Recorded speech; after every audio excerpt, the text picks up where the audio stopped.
नमस्कार मित्रांनो, स्वागत आहे आपलं मराठी इन्व्हेस्टर या चॅनलमध्ये. मित्रांनो, तुम्ही रोज टी व्हीमध्ये वर्तमानपत्रामध्ये बातम्या वाचत असाल, बघत असाल किंवा ऐकत असाल की सेन्सेक्स 500 पॉईंटने आपटला, निफ्टी 100 पॉईंटने वधारला. तुम्हाला प्रश्न पडला असेल की सेन्सेक्स म्हणजे काय, सेन्सेक्स खाली जातो किंवा वर जातो म्हणजे नक्की काय होतं, सेन्सेक्स खाली किंवा वर का जातो. मित्रांनो, या प्रश्नांची उत्तरं तुम्हाला या व्हिडिओमधून मिळणार आहेत. त्यापूर्वी शेअर म्हणजे काय, शेअर मार्केटमध्ये शेअरची खरेदी विक्री कशी चालते त्यासंबंधीचा लिंक असलेला व्हिडिओ आय बटनावरती दिलेला आहे. तुम्ही तो व्हिडिओ अवश्य पहा. चला तर मग सुरू करूया. सेन्सेक्स कसा मोजला जातो आणि सेन्सेक्स वर किंवा खाली का जातो.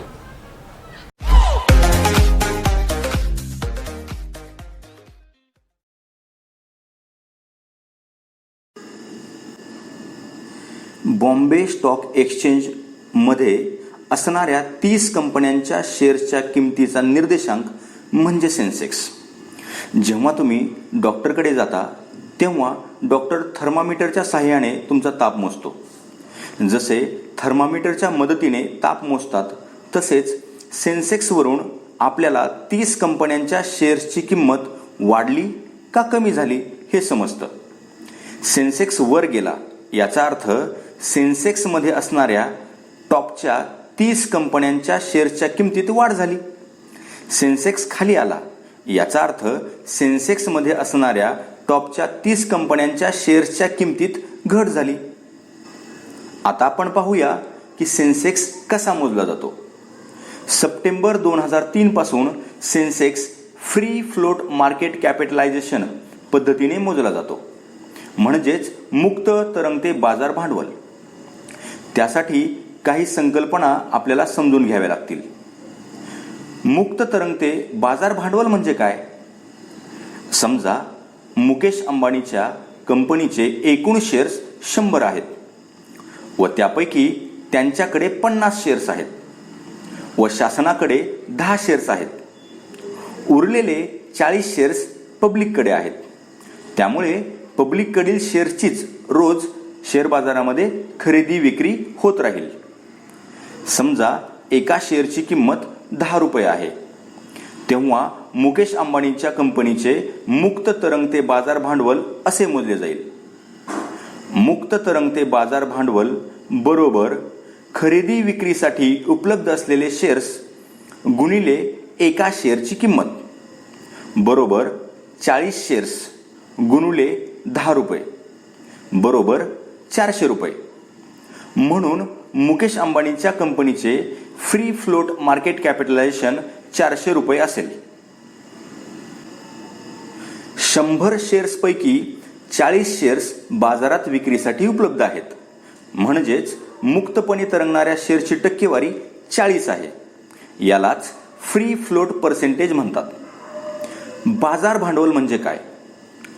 एखाद्या कंपनीची किंमत किती आहे हे त्या कंपनीच्या बाजार भांडवलावरून आपल्याला समजतं.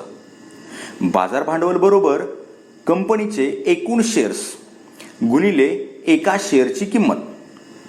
उदाहरणार्थ, मुकेश अंबानींच्या कंपनीचे एकूण शेअर्स 100 आहेत व एका शेअरची किंमत 10 रुपये आहे, तेव्हा कंपनीचे बाजार भांडवल बरोबर 100 गुणिले 10 बरोबर 1000 रुपये. यालाच मार्केट कॅपिटल असे म्हणतात. फ्री फ्लोट फॅक्टर म्हणजे काय? मित्रांनो, आपण फ्री फ्लोट पर्सेंटेज बघितलं आहे, त्यालाच फ्री फ्लोट फॅक्टर असे म्हणतात. त्यावरून आपण काढूया फ्री फ्लोट मार्केट कॅपिटलायझेशन म्हणजे काय. फ्री फ्लोट मार्केट कॅपिटलायझेशन बरोबर मार्केट कॅपिटलायझेशन गुणिले फ्री फ्लोट फॅक्टर. आता पाहूया की सेन्सेक्स कसा मोजला जातो. मित्रांनो, सेन्सेक्स हे 30 कंपन्यांचं बास्केट आहे. या 30 कंपन्या 5500 कंपन्यांमधून कशा निवडल्या जातात? ज्या कंपनीचे मार्केट कॅपिटलायझेशन जास्त आहे व ज्या कंपनीचे फ्री फ्लोट मार्केट कॅपिटल जास्त आहे त्यांना या सेन्सेक्समध्ये निवडलं जातं. त्याचबरोबर सर्व सेक्टरचं प्रतिनिधित्व सेन्सेक्समध्ये दिसलं पाहिजे. उदाहरणार्थ, pharma, technology, fast moving consumer growth म्हणजेच FMCG, ऑटो, बँक, मेटल इत्यादी. पहिल्यांदा सेन्सेक्समधल्या 30 कंपन्यांचं बाजार भांडवल म्हणजेच टोटल मार्केट कॅपिटलायझेशन मोजलं जातं व त्यांची बेरीज केली जाते. नंतर 30 कंपन्यांचं फ्री फ्लोट मार्केट कॅपिटलायझेशन मोजलं जातं, म्हणजेच 30 कंपन्यांचे किती शेअर्स बाजारात खरेदी विक्रीसाठी उपलब्ध आहेत गुणिले त्या शेअर्सची सध्याची किंमत व त्यांची बेरीज केली जाते. सेन्सेक्स मोजण्याचं सूत्र आपण पाहूया. सेन्सेक्स बरोबर total free float market capitalisation भागिले बेस मार्केट कॅपिटलायझेशन गुणिले बेस इंडेक्स व्हॅल्यू. आपण total free float market capitalisation म्हणजे काय ते बघितलं. सेन्सेक्स 1978 साली सुरू झाला तेव्हा त्यावेळेसच्या सर्व कंपन्यांचं बाजार भांडवल म्हणजेच बेस मार्केट कॅपिटलायझेशन ते होतं 2501.24 करोड रुपये आणि बेस इंडेक्स व्हॅल्यू 100 गृहीत धरण्यात आली होती.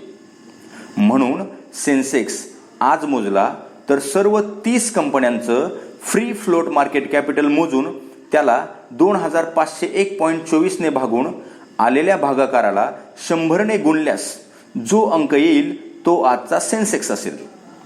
मित्रांनो, निफ्टी सुद्धा फ्री फ्लोट मार्केट कॅपिटलायझेशन म्हणजेच सेन्सेक्स प्रमाणेच मोजला जातो. फरक फक्त इतका आहे की सेन्सेक्समध्ये टॉपच्या 30 कंपन्या असतात व निफ्टीमध्ये टॉपच्या 50 कंपन्या असतात. सेन्सेक्स खाली किंवा वर का जातो ते आपण पाहूया. मित्रांनो, सेन्सेक्स हा एक निर्देशांक आहे.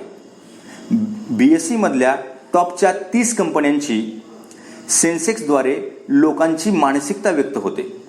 म्हणजेच लोक जेव्हा सेन्सेक्समध्ये असणाऱ्या कंपन्यांचे शेअर्स खूप जास्त खरेदी करतात तेव्हा सेन्सेक्स वर जातो. यालाच बुल मार्केट म्हणतात.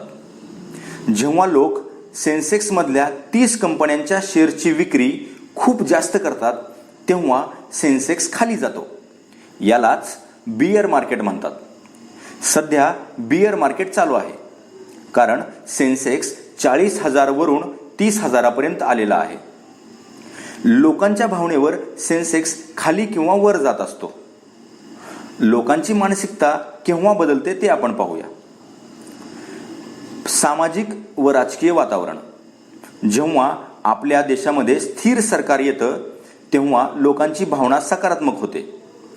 त्यामुळे सेन्सेक्समधल्या कंपन्यांच्या शेअरची खरेदी जास्त प्रमाणात होते व सेन्सेक्स वर जातो. आजकाल कोरोनामुळे सर्व व्यवहार ठप्प झाले आहेत. उद्योग, कारखाने, कॉर्पोरेट ऑफिसेस यांना टाळे लागले आहे. कार, बाईक बनवणाऱ्या उद्योगांना बंद ठेवावं लागलं. फ्लॅट खरेदी विक्री थंडावली. थोडक्यात सर्व क्षेत्रातील उत्पादन कमी झालं. लोकांकडे पैसा येणं कमी झालं व पर्यायाने वस्तूंची व सेवांची खरेदी विक्री मंद झाली. वस्तूची विक्री कमी झाल्यामुळे कंपन्यांना होणारा नफा सुद्धा कमी होणार. त्यामुळे लोकांची मानसिकता नकारात्मक होते व मोठ्या प्रमाणावर सेन्सेक्स मधल्या कंपन्यांच्या शेअरची विक्री केली जाते. त्यामुळेच तर सेन्सेक्स 40,000 वरून 30,000 आला. दुसरं कारण आहे उद्योगधंद्याविषयीची धोरणे. शासनाची उद्योगधंद्याविषयीची जी धोरणे आहेत त्याचा परिणाम लोकांच्या भावनावर होतो. उदाहरणार्थ, शासनाने कंपन्यावरील कॉर्पोरेट टॅक्स 35% वरून 27% आणला. लोकांनी याला सकारात्मक मानसिकतेमधून बघितलं व सेन्सेक्समधल्या कंपन्यांचे शेअर्स खरेदी केले. पर्यायाने सेन्सेक्स वर गेला. आंतरराष्ट्रीय घडामोडी. अमेरिका व चीन यांच्यामधील व्यापार युद्धामुळे भारतातील कंपन्यांना मिळणारा कच्चा माल आयात करण्यावर व पक्का माल निर्यात करण्यावर बंधनं येतात. त्यामुळे लोकांची मानसिकता नकारात्मक होते व शेअर्स विकले जातात. आंतरराष्ट्रीय बाजारामध्ये क्रूड ऑइलच्या किमती कमी झाल्या किंवा वाढल्या तरी सुद्धा त्याचा परिणाम शेअर बाजारामधल्या सेन्सेक्समधल्या कंपन्यांच्या शेअर्सच्या खरेदी विक्रीवर होतो. त्याचबरोबर रुपया व डॉलर यांचं अवमूल्यन झालं तरी सुद्धा त्याचा परिणाम सेन्सेक्स मधल्या कंपन्यांवर होतो.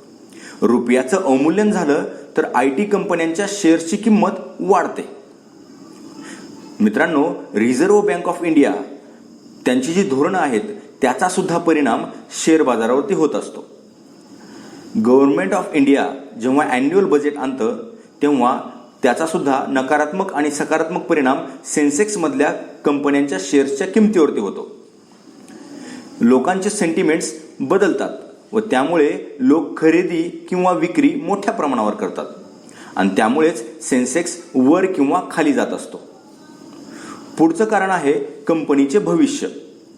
एखाद्या कंपनीचे भविष्य खूप चांगले असेल, उदाहरणार्थ इलेक्ट्रिक बाईक व कार बनवणाऱ्या कंपन्या, तसेच सौर ऊर्जेवर चालणारी यंत्रे बनवणाऱ्या कंपन्या, त्यांचं भविष्य विचारात घेऊन लोक अशा कंपन्यांचे शेअर्स विकत घेतात.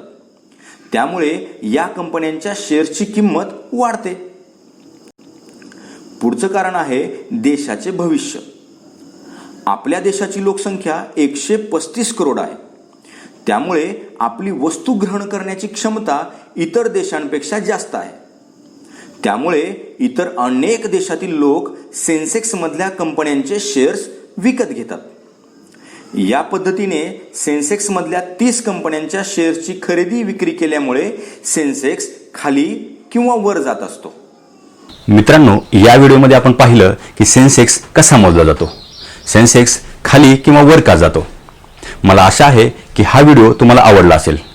व्हिडिओ जर आवडला असेल तर लाईक करा, चॅनलला सबस्क्राईब करा आणि बेल आयकॉनला क्लिक करायला अजिबात विसरू नका. मित्रांनो, पुढच्या व्हिडिओमध्ये आपण बघणार आहोत की मोबाईलवर डीमॅट अकाउंट कसे काढावे. हा व्हिडिओ सर्वांनी पाहिल्याबद्दल तुमचे मनापासून धन्यवाद.